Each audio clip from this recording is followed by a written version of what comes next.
If you have a highly aggressive child, or if you have a child who just cries a lot, melts down for anything for a long time, and you're like, hey, how do I calm down my aggressive child or my melt down often child peacefully? How can I do that? Okay, in this podcast episode, I'm going to share with you how to do so, how to help our children, through their upset moments so they can finally calm down without having to yell, without having to spank, without having to disconnect from them and let them alone in a room until they stop crying. You will live with a lot of clarity whether your children are toddlers or school age or teenagers or neurodivergent. I'm going to cover it all on this podcast episode. Hello, my name is Marcela Collier. Welcome to another episode of the Parenting with Understanding podcast. I am your host. I'm a certified parenting coach and founder of HIC Parenting Education Agency. My team of coaches and I have served 14,151 clients, stop reactivity, bring peace to their parenting, and raise secure children. And that's the mission for this podcast as well, to give you the insight, the knowledge, and the tools for you to become a secure parent. And regulation, emotional regulation is a big topic. Let's talk about it. How to calm down an aggressive child peacefully. So before we talk about let me give me the steps, give me the techniques to calm my children down.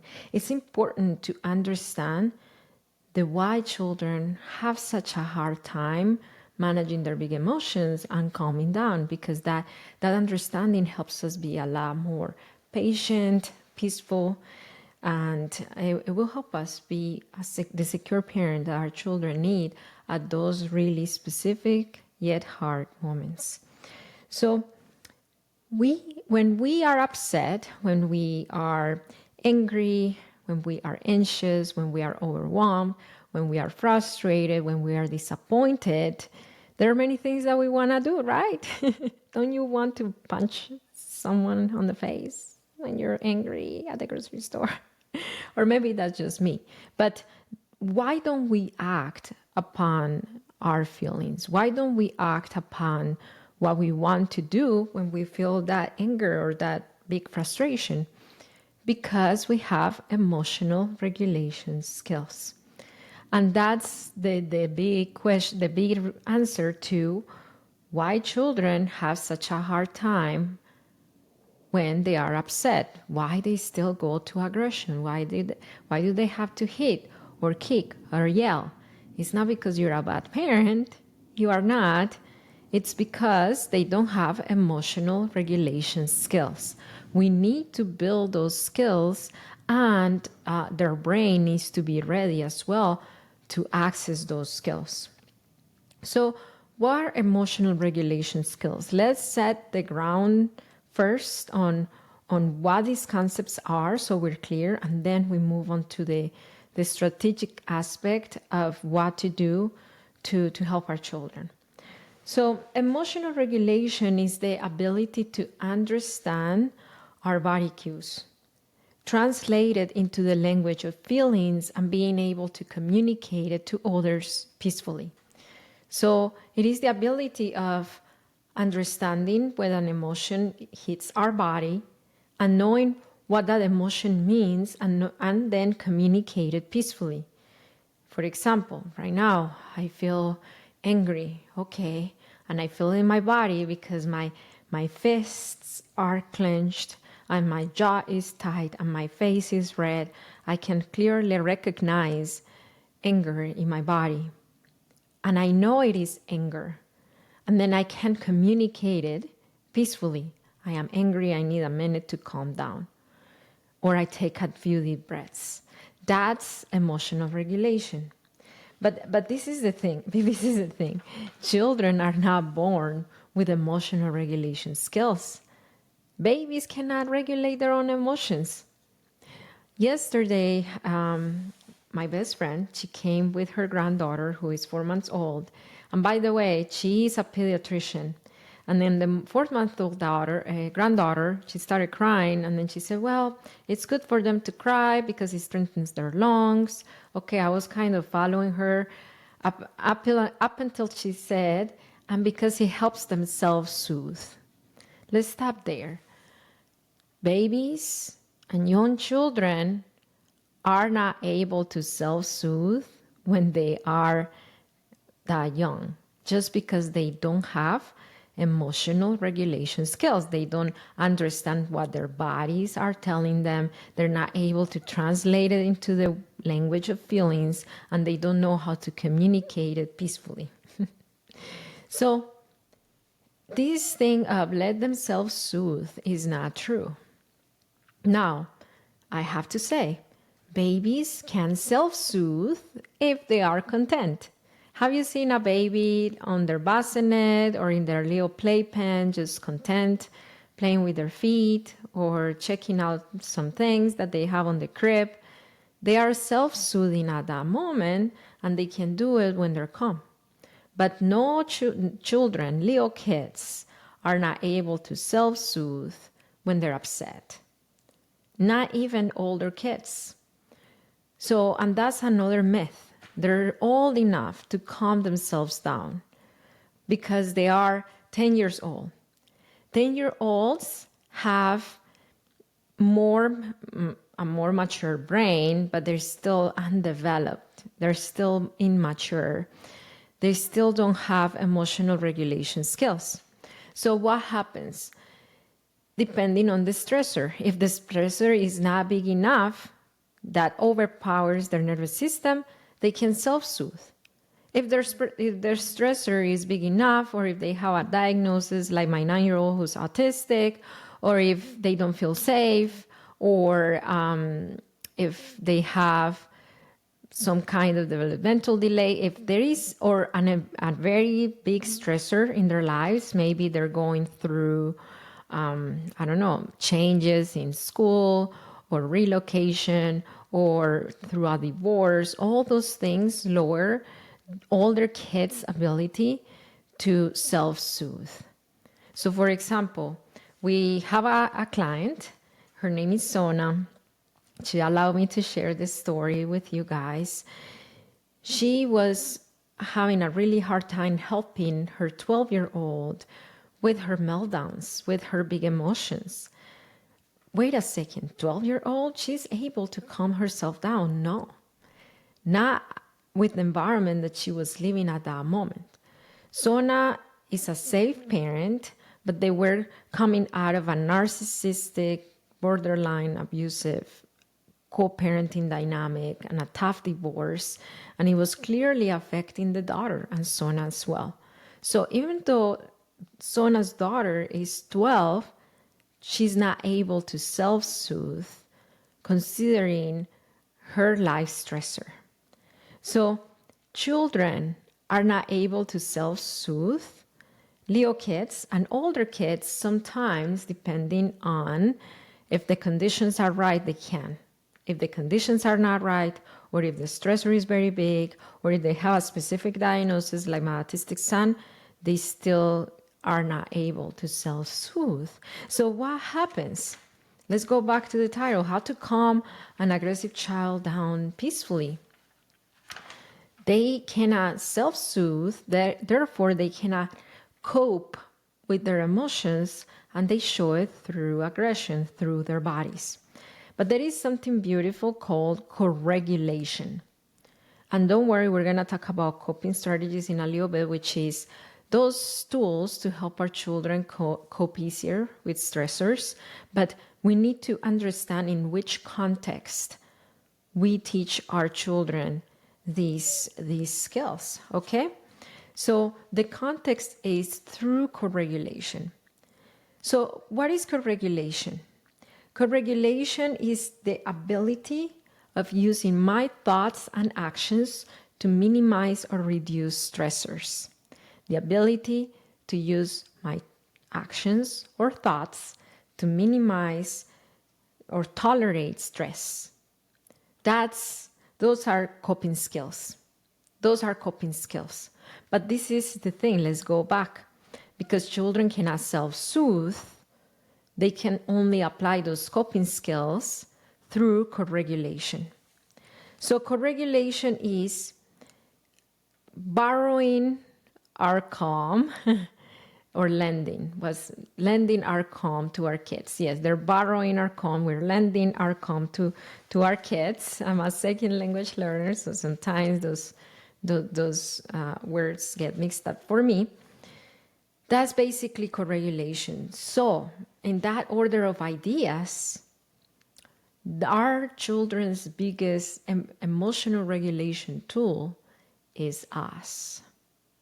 How well we are able to manage our own emotions and self-regulate. We can, because we have developed brains, so we can co-regulate with our children.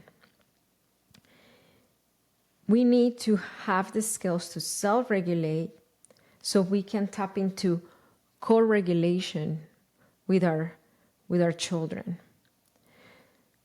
So, Marcela, how do I do this? I'm autistic, I have ADHD, I have all these needs, or their behaviors trigger me.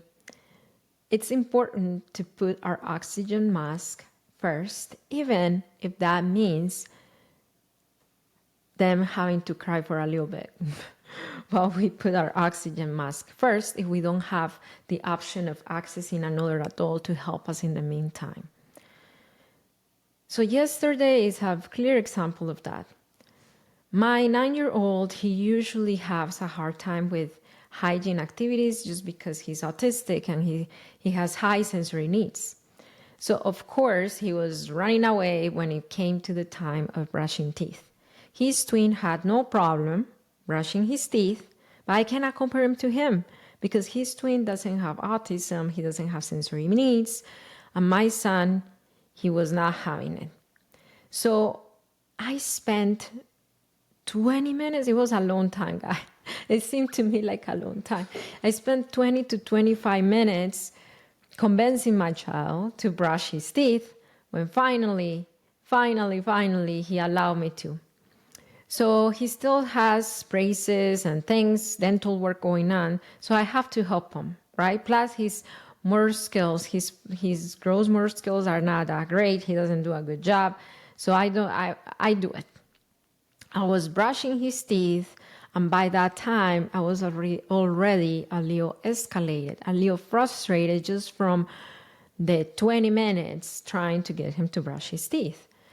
So I was brushing his teeth when all of a sudden one of his loose teeth fell. It fell out of his mouth. And he got scared, or he got startled by it because he was bleeding. And then he escalated. He melted down. He started crying. He started blaming me. You're making me bleed. I mean, what else can I do? It was on the last leg, and then the toothbrush knocked it down. And then I knew I was not ready to co-regulate at all because I entered the toothbrushing activity already not in my red zone, but I was orange, not turning red, orange, anxious, maybe not anxious, but frustrated, annoyed. So what happened? He ran to his bedroom. He ran because I was brushing his teeth. I'm remembering. I was brushing his teeth in the living room. Sometimes I do that. And then he ran to the bathroom to kind of like rinse his mouth as he was crying. And I didn't follow him because I was not ready. I took 30 seconds. No, I think it was it wasn't 30 seconds. Maybe a minute to 2 minutes. I took about 2 minutes to take a deep breath. I did a few stretches because stretching regulates my nervous system. Why? Because when I escalate, I get tense. And then if I stretch, my muscles relax. Therefore, my breathing pattern relaxes and it's better for me. Anyway, so I took a few deep breaths and I told myself, Marcela, he's having a hard time. He needs you. You got this. You're a secure parent. All in all, I think it took me about 1 to 2 minutes, and he was still crying in the bathroom, rinsing his mouth. And I went there when I was ready after 2 minutes, and I helped him, and I co-regulated with him. I was able to lend him my calm because I already took care of myself. We cannot co-regulate in dysregulation. It's impossible. And that's why I've seen a lot of coaching clients even who tell me, but I try to speak nice and to offer hugs, and they still don't calm down. I'm like, okay, but when you say I try to speak kindly and offer hugs, how are you really feeling? Are you boiling inside, or you're truly emotionally connected and engaged and regulated? No, I'm boiling inside. Okay, because that's what they connect to. They connect to your nervous system, emotional regulation state, not so much to what you say. That's co-regulation. Co-regulation is not from logical head to nervous system. Co-regulation is an exchange of nervous systems. Your nervous system to their nervous system. And a dysregulated nervous system, an upset nervous system, is impossible to calm down a dysregulated nervous system. So you are your child's biggest coping strategy tool, because co-regulation comes from you. So now let's address a big myth, because but before we go there, before the big myth, and it's going to take so much weight off your shoulders and help you understand how come my child doesn't calm down that fast. I have an invitation for you. If you've been like, okay, I've tried to be calm, but I still react, or I still not able to be regulated, to co-regulate with my child, and I want to be the secure parent, give me guidelines, Marcela. Well, I have an on-demand free class that you can access right now on our website, hicparenting.com, hicparenting.com. And on this free class, I'll show you our system, the system that we teach and coach our clients in to stop reactivity and become secure parents. It's the Parenting with Understanding system of needs that you can access right now on our website, hicparenting.com. I will place a link in the description or in the comments below if you want to access it right now, so you can be the safe, emotionally regulated, safe parent for your kids. So let's go into what I was gonna do. Marcela, but I try to calm my child down and nothing works. I offer hugs, I do this, I do that. I'm truly regulated. I'm calm, but they still don't calm down. And then because they don't calm down, that's when I get upset and I yell. But I do start calm. This happens a lot when we have a misconception of what co-regulation is. We expect co-regulation is calming our children down. And if they don't calm down in a time range that we put in our heads, sometimes, many times, every time that a client tells me this, I always ask them, okay, so when you say they don't calm down, what do you mean? Is it that they don't calm down in 10 minutes, that they don't calm down in 20 minutes, they don't calm down in an hour? Because the truth of the matter is that at some point they do. Otherwise, how would they go to sleep? How would they go to school? They're not crying right now. So when you say they don't calm down, what's your expectation? And some may tell me if they don't calm down in 5 minutes. Some others may tell me if they don't calm down in 10 minutes. Some others tell me if they don't calm down in 40 minutes. So I've seen that parents, and me included back in the day, before I knew what co-regulation is, had like a weird idea, I don't know from where, of if our children don't calm down in this X amount of time, then we're failing. And it's not true. Because co-regulation is not trying to calm our children down. It is not trying to calm our children down.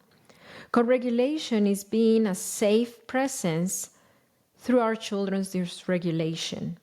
through validation, soothing voice, acceptance of where they are at, modeling coping strategies like deep breathing and others.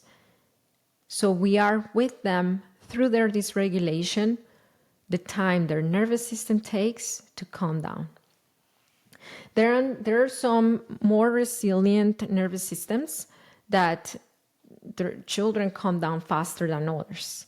There are highly sensitive kids that may take a lot longer to calm down, especially if you are raising a neurodivergent child, an autistic child, an ADHD child who is dealing with extra stressors compared to a neurotypical child. They may tend to take longer to calm down. So don't put a time limit on my children needs to calm down in this time limit, and if they don't, then I'm failing. Because you're not failing as long as you are a secure parent for them through the time that it takes their nervous system to calm down.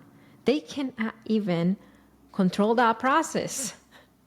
They cannot say, okay, I'm going to take 3 deep breaths and I'm going to calm down to the count of 5.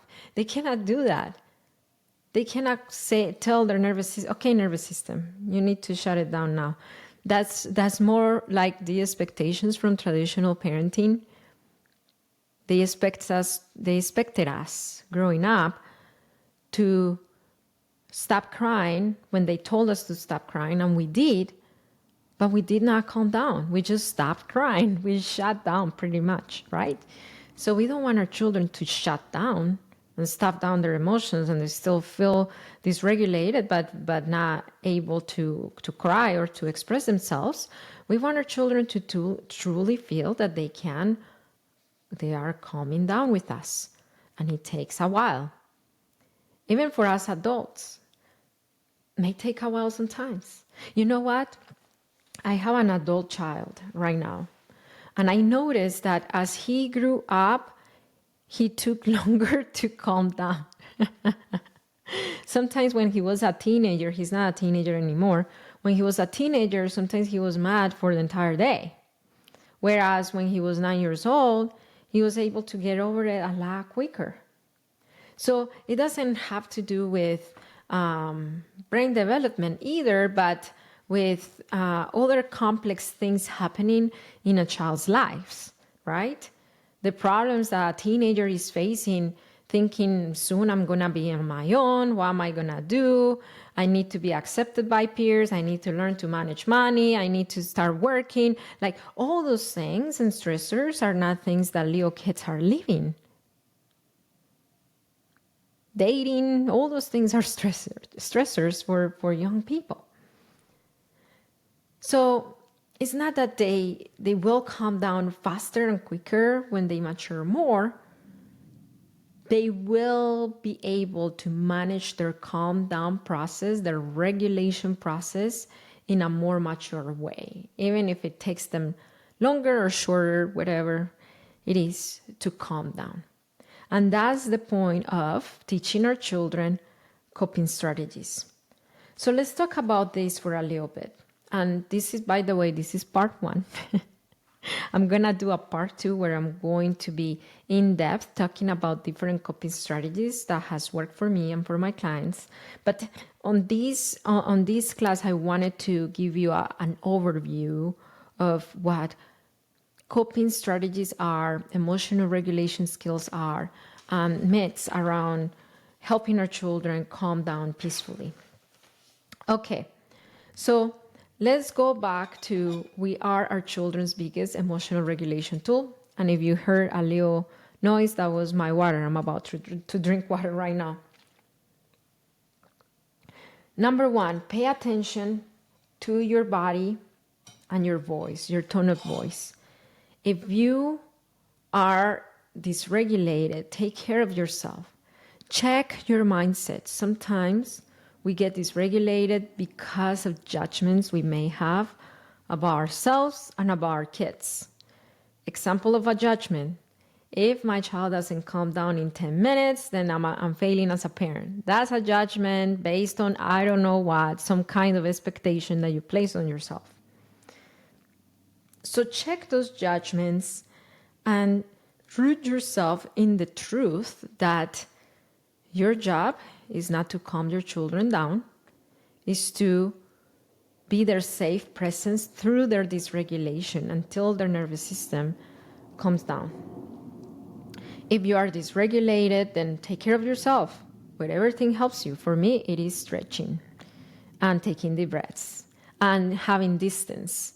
I allow my son to run to the bathroom, and I didn't follow him because I'm a sensory avoider. I'm autistic, and that noise of the crying really gets under my skin. So I took a moment out away from him, and then I joined him. So let's talk about the types of coping, and then we are going to leave for part 2 the different coping strategies. So we have reactive coping strategies, and we have proactive, not strategies, skills. Reactive coping skills and proactive coping skills. So what are coping skills? The ability of monitoring our thoughts and actions to reduce stress. Those are coping skills. And there is reactive coping and proactive coping. So reactive coping is after the fact.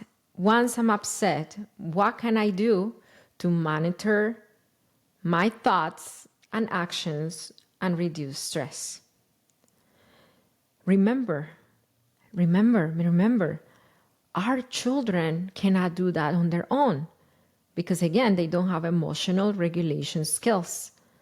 They need us through co-regulation to help them with their reactive coping. My son was 2 years old. He is autistic. And at the time, I didn't know he was autistic. So we were at church. We were in a black church, very loud, and then very loud. Once we were done with service, my son beat me in front of everybody. So that's when I knew, he needs reactive coping. I went outside with him to the parking lot, and he calmed down. I was going to say I calmed him down. I didn't. I was with him, present with him until he calmed down. So that's a reactive coping. Let's talk about proactive coping. Proactive is my favorite type of coping skill that we can work with our kids. And it's basically getting ahead of the trigger of the struggle and planning how to help your child cope in advance. So once that first incident of church happened, I was not caught off guard next time.